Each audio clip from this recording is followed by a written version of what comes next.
JBN, we keep you informed. 2 wanted men cut down in Cassia Park, 2 guns seized. 2 men on the police most wanted list were shot dead, and the 2 guns recovered during an operation in Cassia Park, St. Andrew on Thursday. Reports are that about 11:30 a.m., a team of officers went to the 13-lane section of the community in an intelligence-driven operation. Details are still sketchy, but according to reports, the 2 men were shot dead during the operation. Police said the men, whose identities have not yet been released, were behind a number of serious crimes committed in the corporate area, including the killing of a conductor in St. Andrew the day before. Elderly St. Thomas man shot and killed. An elderly St. Thomas man was shot and killed while on his way home on his bicycle last night. He is 70-year-old Nathaniel Brown, a resident of Hampton Court. It is reported that about 8 o'clock, Brown was riding his bicycle along a dirt track when explosions were heard. It is further reported that he had earlier visited a gambling establishment and left for home. A passerby stumbled upon Brown's body and alerted the police. The police are yet to establish a motive for the murder. Brown's death brings to 3 the number of homicides recorded in St. Thomas since the start of the year. Gun, ammunition, and marijuana seized at Park Lane, 4 arrested. The security forces on Thursday recovered an AM-15 multi-cal rifle, the top half of a .30 rifle, 1 5.56 magazine, and an undetermined amount of marijuana. They also seized a total of 29 live rounds of ammunition, including 28 5.56 mm rounds and 1 9 mm round.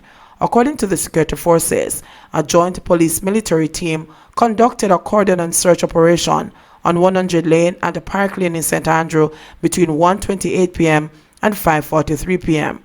The illegal items were recovered during a search of a premises located on Park Lane. 4 persons were detained in connection with the find. The detainees, along with the fines, were taken to the Kingston Spring Police Station for processing. Fed up senior cop pleads a wanted man to surrender. Fed up with crimes being committed in the Kingston Central Police Division, allegedly by a notorious wanted man, a senior cop has appealed to residents to help in capturing Ian Wright, commonly called Sacramento. Since his return, this entire stretch has become unstable. Deputy Superintendent Linval Phoenix told residents of Law Street at a community meeting on Wednesday. Sacramento knows we want him. One thing I assure residents is that I am fed up of it, Phoenix said.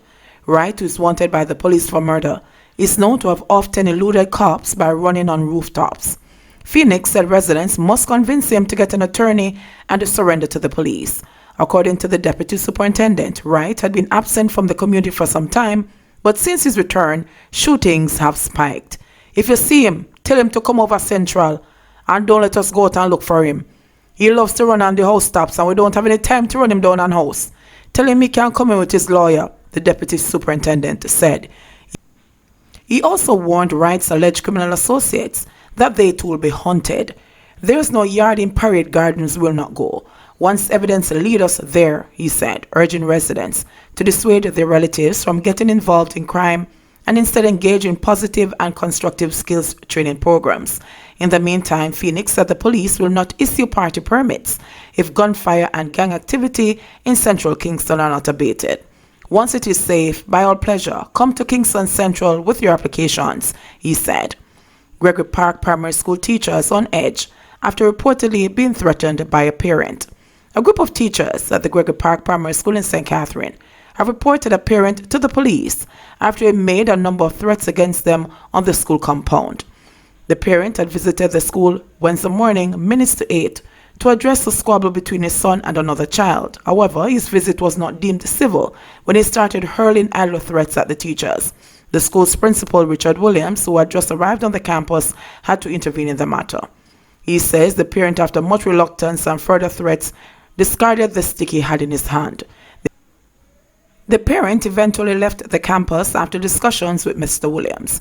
The teachers who were verbally threatened went to the police to report the matter. He says they intend to convene a meeting about security at the school. This is the 4th incident in just over 48 hours on a school campus that has left teachers and students tense, threatened or injured. The principal of Homestead Primary was injured while trying to part a squabble with 2 students in her office.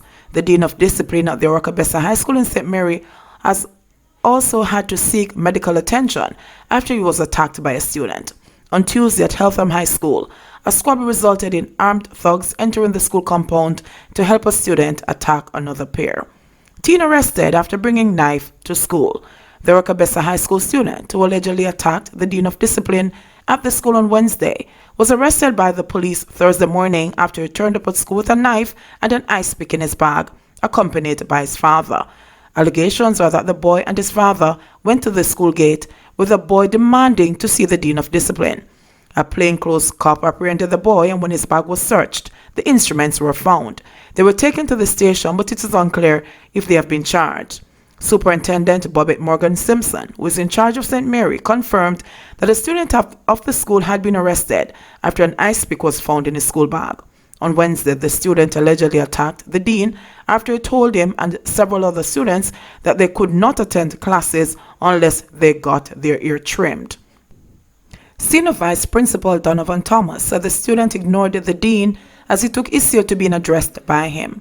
"I am not sure what happened thereafter, as I still need to get a detailed report," Thomas said. He said the dean sustained injury to his face after he was punched several times by the student. The dean later went to the police and then the hospital to get x-rays done. He is currently on sick leave. Thomas said teachers at the institution are adamant that something must be done to address student indiscipline. Case against man accused of killing Linville Bloomfield transferred to Kingston. The case against Simeon Sutherland, the man charged with the murder of former East Portland Member of Parliament Dr. Linvale Bloomfield, has been transferred from Portland to Kingston for trial. In an application, attorneys at law Peter Champagne QC and Samoy Campbell argued that Sutherland would not get a fair trial in Portland because of the late MP's popularity in the area and the political atmosphere. The application was upheld. Sutherland will now return to court on March 18 in Kingston, where his matter will be mentioned. Bloomfield was found dead with several stab wounds on February 2, 2019 at his Passy Gardens home in Portland. CTOC seizes $7 million Jamaican dollars in counterfeit goods in Mobay. The police's counter-terrorism and organized crime CTOC unit struck yesterday in Montego Bay, seizing counterfeit goods valued at several million dollars at the new Super 88 store located on Barnett Street in the St. James Parish capital. According to Assistant Superintendent Victor Barrett, a member of the CTOC team, the unit was responding to reports that the Chinese nationals operating the store were allegedly involved in the sale of counterfeit goods. When we came to the establishment on close inspection, we discovered that counterfeit goods are here. So we are here doing our investigation, said Barrett, who said that store operators would be arrested and charged in connection with the items seized once the operation was complete. While the operation was still ongoing, Barrett said that the items already seized, which ranged from bags to shoes, were valued at about $7 million Jamaican dollars. Our intelligence is suggesting that there might be other locations, so we are continuing our investigation, said Barrett. Barrett cautioned members of the public who might have purchased the counterfeit items, noting that they would be facilitating a breach of the copyright law.